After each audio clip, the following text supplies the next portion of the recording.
politicians and the civil servants, the high civil servants, are just idiots, let's be fair.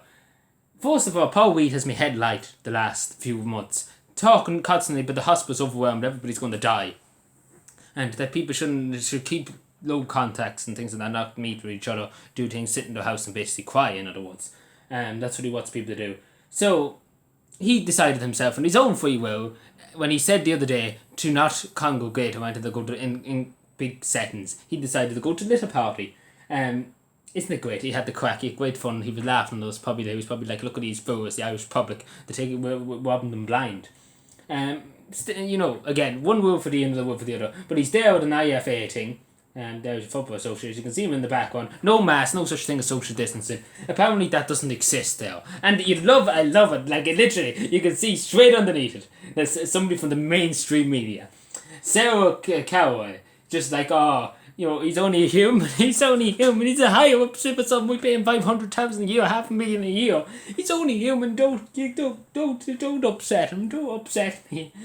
Like, again, these are the mainstream civil servants, like, this is only members of the public who brought to the attention of people. The media are gone to sleep. You think the media be like, how dare he say one thing and do the other thing, but again, it's clown world. So Sarah Conway in the Irish Independent, a columnist for the columnist in the Irish Independent, basically more or less said here, and again, you couldn't make it up, give me a break, we are allowed to socialise, so he is, go and shame somebody else. This is the thing the media don't seem to understand, to get it into their heads, that for the last few months, the last 2 years, I remember when the people who were supposed to be in the mandatory hotel quarantine, they left the hotel quarantine, the army and the guards were after them, they absolutely got their names and they shamed them to hell and to back. And they shamed them people for just wanting to leave hotel quarantine, they didn't want to be in it. And they couldn't force them. There was nothing they could do to really force them. If they didn't want to be there, they didn't want to be there. And they shamed the media literally shamed them to hell and to back. And the same with people who have the exceptions from wearing masks and things, that the media go out of their way to shame them. And as soon as you bring up one of the establishment, one of the higher ups, a politician, a civil servant that's on $500,000 a year for there, and he's coming along and he can't even stick to his own words that he says out of his mouth. I could bring up about 50 tweets over the last month, which he said, limit your social contact, get the vaccine, X, Y, and Z, wear masks, don't go near anybody. Hide in your houses, cry, whinge, upset, And this is, and this man then goes off and does his own thing. And apparently that wasn't the only thing he went to. He went to that, and then he went to some other event, which were big congregations, no such thing as social distance and masks.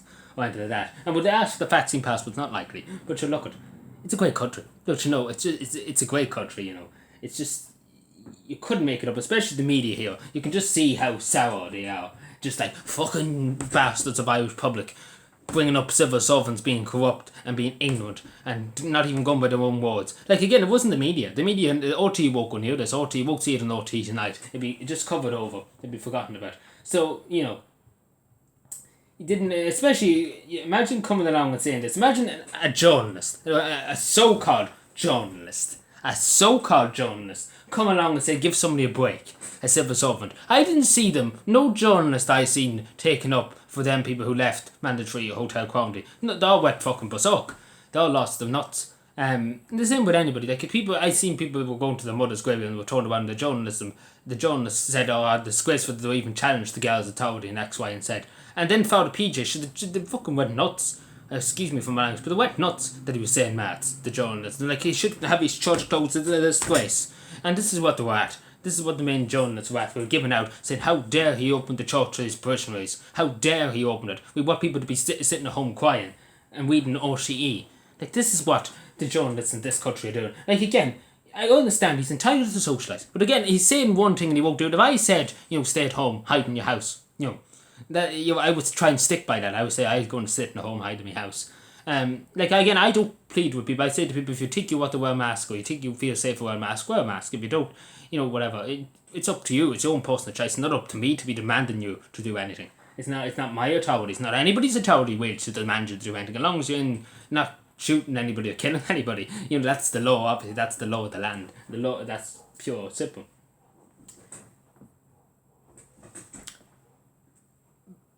Like, like, again, this is a journalist. This is a journalist. Just please understand that these lunatics and journalists have been going on blaming everybody. Like, again, I don't know, can they see it in their heads that, it's one rule for another, and another, again, does it ever click? And especially because this Sarah seems so upset that they even bring it to people's attention, that and they're doing their whole job for nothing basically, and she's getting paid probably 100,000, maybe 200,000 a year for doing journalism, and she's nowhere to be found when this article. You think she'd be writing up a huge article saying how dare Paul Reid, we need to get rid of him right away. He should have no pension out of this. Saying one thing to the Irish people and then doing the other thing himself.